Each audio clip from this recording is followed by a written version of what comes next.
para sa Pilipino. Ang Pilipinas ay matatag, bawat pagsubok kinakaya. Karapat dapat sa kanya ay maayos na pamamahala. Sa lahat ng unos na dumaan, mayroong walang pagod na nagtatyaga. Kasi tatag ng iwa ng Pilipinas siya ang kailangan. Alam kong di ako nag-iisa, buong bayan ay merong maaasa. Ito ang ating pinuno, para lang magsilbi, husay at tibay puso at isip. Kay Lenny tayo, kay Lenny tayo. Di tayo tingnan, magiging hanggang huli. Yung mga ilaw nyo! Pakita na kayo! Na hindi kayo peke! Hindi kayo sibuyas! Hindi kayo sibuyas! Hindi ka biko, may tapang, may puso para sa Pilipino. Eleni Robredo, hindi ka biko, may tapang, may puso para sa Pilipino. Eleni Robredo, hindi ka biko, may tapang, may puso para sa Pilipino. Eleni Robredo, hindi ka biko, may tapang, may puso para sa Pilipino. Ang Pilipinas ay matatag, bawat pagsubok kinakaya. Karapat dapat sa kanya ay maayos. Bayan! Ang susunod na Pangulo ng Pilipinas! Lenny Robredo! Magandang gabi, Tarlac! Kumusta po kayo? Mula pawis hanggang ulan, hanggang pawis ulit, pero andito pa din kayo. Maraming salamat po. Bago po ako magpatuloy, medic. Okay na?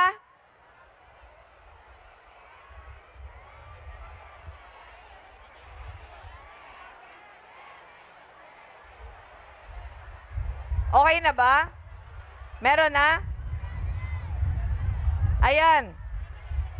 Bago po ako magpatuloy, ang akin pong pagbigay galang at pasasalamat sa mga opisyal na tumulong po sa atin sa kasinamahan tayo kanina. Unang-una po sa lahat, ang ating minamahal na Governor Susan Yap. Maraming salamat din po sa ating Vice Governor Carlito David.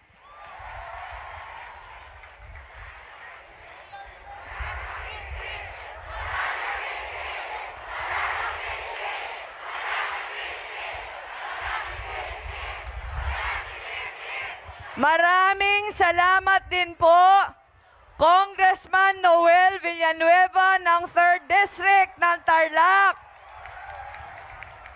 Maraming salamat din Mayor Christian Yap ng Victoria,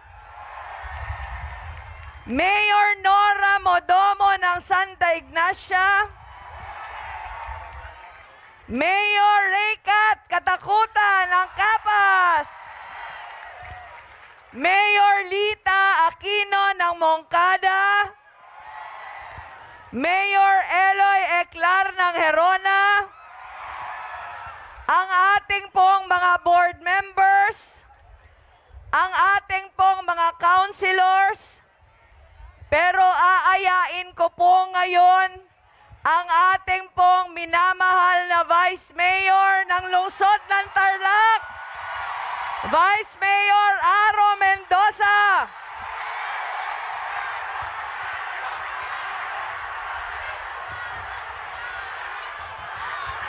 Andito din po, Councilor Emmy Ladera, Councilor Vlad Rodriguez, Councilor Ana Aguas, ang ating pong paggalang sa apat na ito na talagang itinatayo ang kanilang prinsipyo.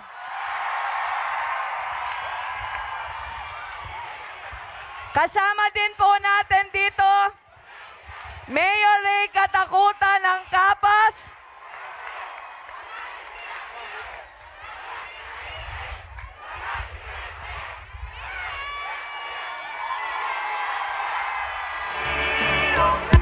Lenny Robredo, hindi ka bigo, may tapang, may puso para sa Pilipino. Lenny Robredo, hindi ka bigo, may tapang, may puso para sa Pilipino. Ang Pilipinas ay matatag, bawat pagsubok kinakaya. Karapat-dapat sa kanya ay maayos na pamamahala. Lahat ng unos na dumaan,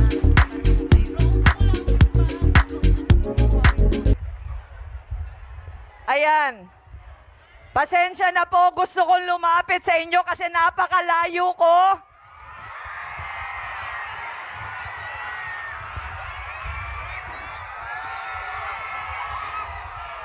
Ayan. Lalapit ako ng konti, ha?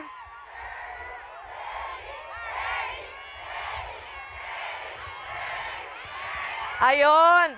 Nako, ang tao pala hanggang doon sa dulo. Maraming salamat po sa inyo.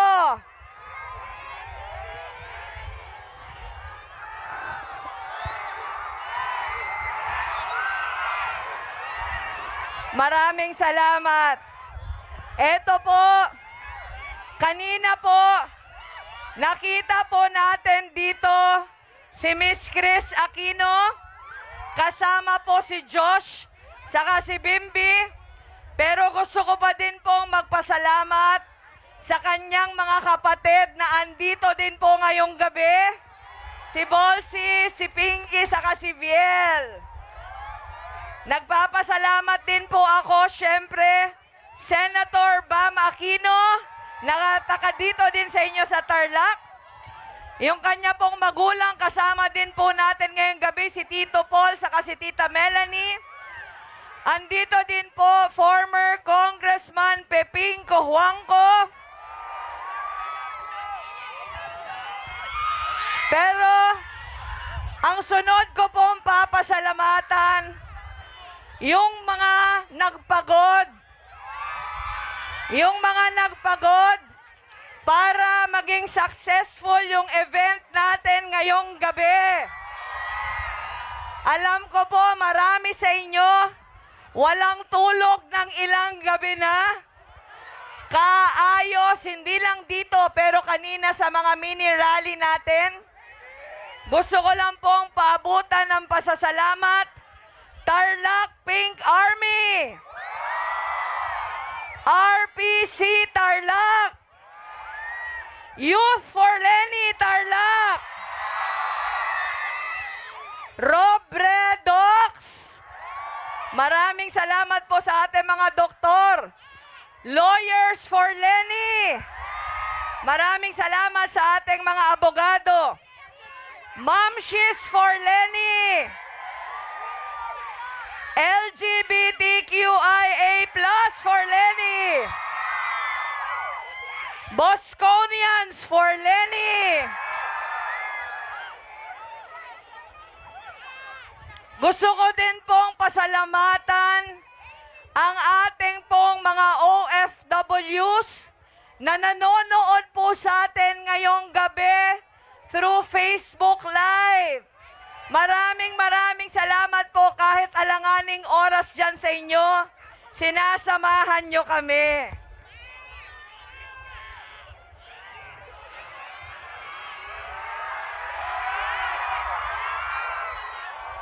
Maraming salamat.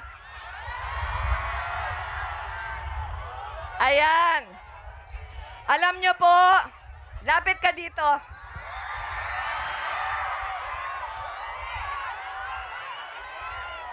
Ayan. Alam nyo po, kanina, umikot po kami. Ayan, maraming salamat. Maraming salamat po. Salamat. Ayun pa. Maraming salamat. Maraming nabanggi. Maraming salamat po. Ayan, alam nyo po kanina, nag-umpisa po yung araw natin sa Kapas. Pagkagaling po natin Kapas, lumipat tayo ng Herona. Pagkagaling pong Herona, lumipat po tayo ng Moncada. Dumaan din po kami ng Kamiling bago po kami pumunta sa Santa Ignacia. Lahat pong pinuntahan, nandun po yung ating mga volunteers, mga supporters. Kaya maraming salamat po sa inyo. Kanina po nag-aalala ako. Sabi ko marami nang pumunta sa mga okasyon natin. Baka hindi na kayo pumunta dito. Maraming salamat. Salamat po.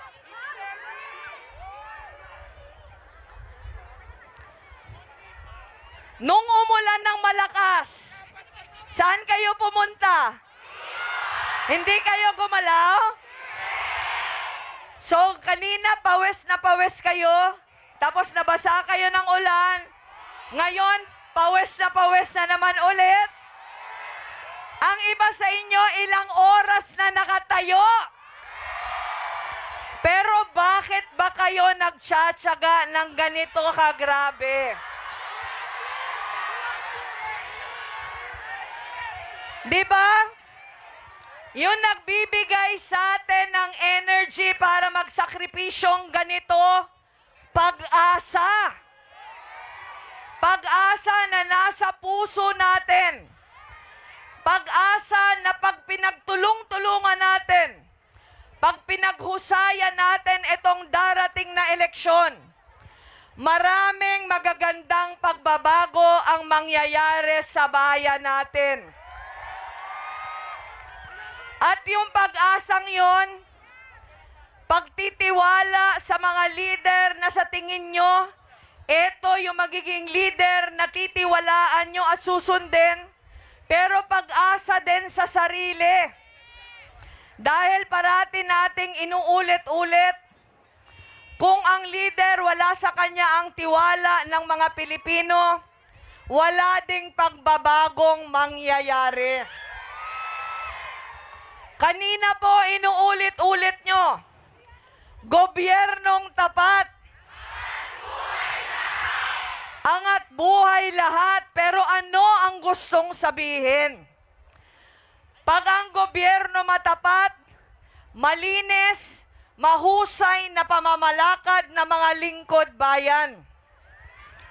Walang korupsyon.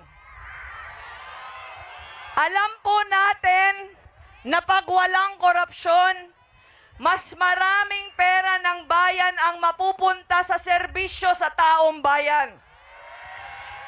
Pinakita po namin yon sa Office of the Vice President. Kahit po kaunti lang ang pondo namin, lahat na bagyo, nauuna kami. Nung pandemya, napakarami naming nagawa. Lahat na sakuna, nandyan kaagad kami.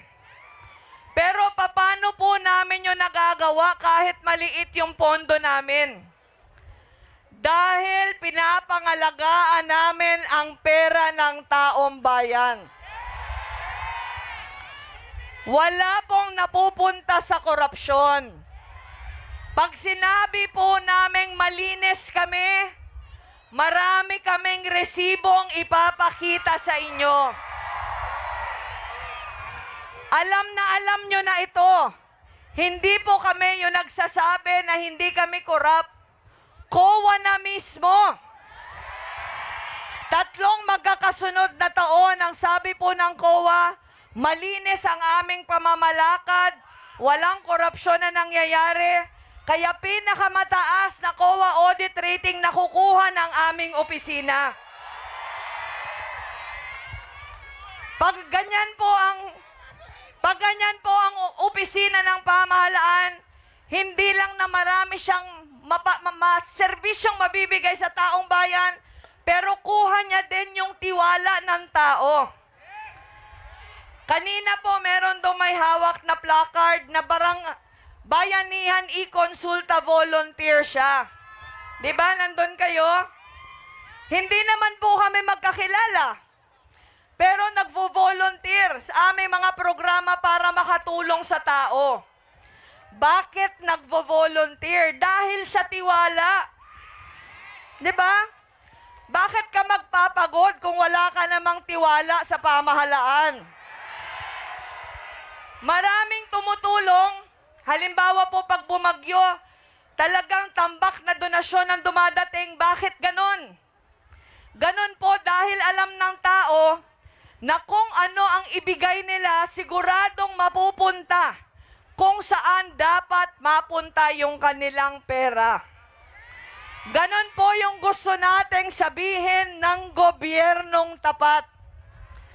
Pag sinabi po namin pangangalagaan namin yung ating mga magsasaka, marami kaming resibo dahil napakarami na naming programa para sa magsasaka. Kanina po pag sinabi naming priority natin ang kalusugan, marami po tayong medical saka health program sa Office of the Vice President. In fact, may mga ospital po dito sa inyo sa Tarlac na tinutulungan ng ating opisina. Hindi lang po pondo, pero nung pandemic, PPE sets, medical supplies, nagagawa po natin yan dahil marami sa amin yung tumutulong, dahil marami yung tumitiwala sa amin. Ano po yung pangarap natin? Na bawat isang Pilipino may hanap buhay na magbibigay ng dignidad sa buhay ng bawat isa. Pangarap po natin na yung mga kabataan makakatapos ng eskwela, makakakuha ng dekalidad na edukasyon kahit kinukulang ng pondo ang kanyang mga magulang. Dito po sa Tarlac, ano po yung ating pangarap at pinapangako sa inyo? Unang-una po yung 100% na support natin sa New Clark City. Nakabahagi dyan yung Kapas sa Kabamban para po ito maglilikha ng maraming trabaho para dito sa inyo. Ang suporta sa pag-modernize ng agriculture sa kaiba pang bagay dahil ito makakatulong sa lalong pag-transform ng inyong probinsya. Dito po sa Tarlac City, ano po yung matagal nang pinapangarap? Sariling ospital. Pangarap na magkaroon na ng sariling ospital ang lungsod ng Tarlac.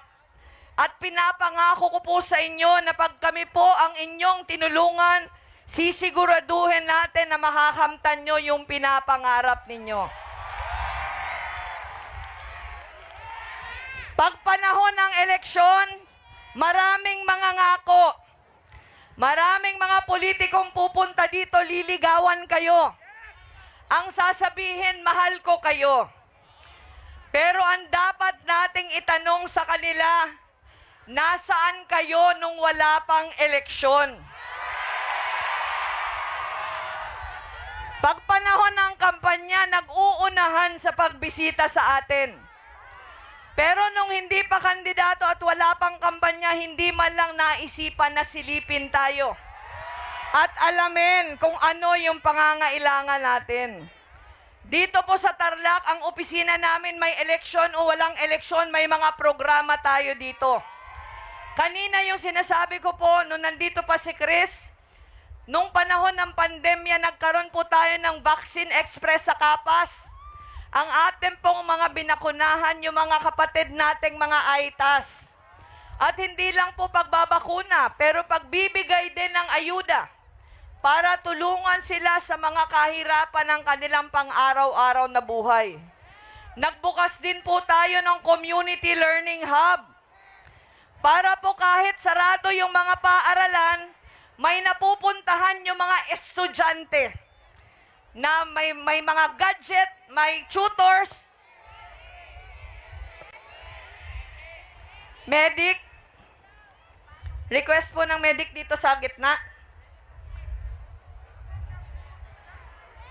Bigyan lang po ng daan. Ayan, papunta na po. Maraming salamat. Maraming salamat. Thank you po. Ayun. Eto po, pakiusap ko lang sa inyo. Pakiusap ko lang sa inyo. Kanina, bago po ako nakaakyat lang stage, marami po yung may placard na naghahanap ng jowa. Pero meron, mataas naman yung standard. Ang sabi nila, naghahanap daw sila ng jowang kakamping. Pero diba, yung ligawan, parang eleksyon din. Pag ligawan, marami din yung mga ngako. Pero wag tayo basta-basta naniniwala. Ang titingnan po natin ang karakter ng nangangako. Ang titingnan po natin ang track record ng nangangako. Dito po sa Tarlac, kilala kayo na bumoboto kayo ng maayos. Lahat po tayo hinahanap ngayon si President Noy. Yung pinakahuli ko pong rally dito, kasama ko pa siya. Doon po sa may Capitol. Ngayon, wala na siya. Pero sana yung aral ng kanyang buhay ay isabuhay natin lahat. Bilang mga lingkod bayan, ang pagiging simple, ang pagiging malinis, ang pagiging mahusay. Dito po sa Tarlac, gaya ng sinabi ko kanina, panalo po ako dito noong 2016.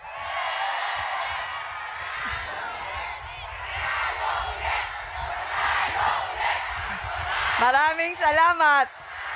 Nung tinulungan niyo po ako at pinanalo niyo ako dito, hindi niyo pa ako masyadong kilala. Wala pa akong napakitang resibo sa inyo noon. Nangako pa lang ako sa inyo noon, pero tiniwalaan nyo na ako. Ngayon po, mas malakas na yung aking loob. Humingi uli ng tulong ninyo. Dahil matitingnan ko po kayo mata sa mata. Masasabi ko po sa inyo na lahat ng pinangako ko, tinupad ko. Masasabi ko po sa inyo na yung 6 na taon na binigay nyo sa akin, ginawa ko yung aking pinakamahusay para magampanan ko yung mandatong ipinahiram nyo sa akin. Ngayon po, napakahalaga ng eleksyon na to. Ang akin pong hinihinging tulong, hindi lang na iboto kami ni na Senator Kiko, pero magkampanya. Marami pong mga kasinungalingan ngayon. Pagtulungan po natin palitan ang kasinungalingan ng katotohanan.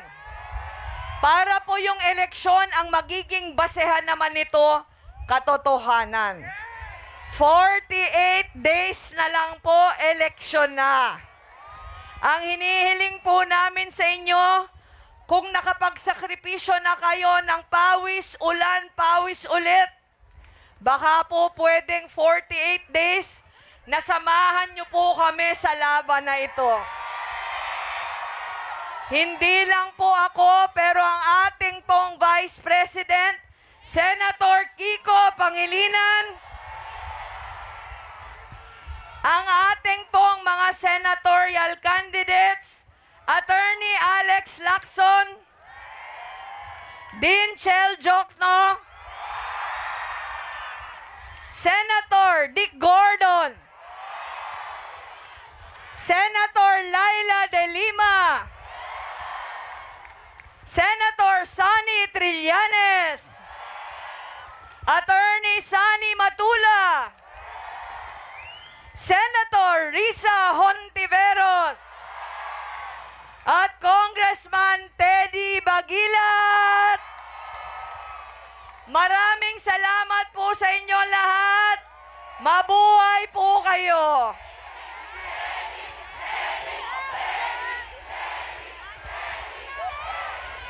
may puso para sa Pilipino. Eleni Robredo, hindi ka bigo, may tapang, may puso para sa Pilipino. Ang Pilipino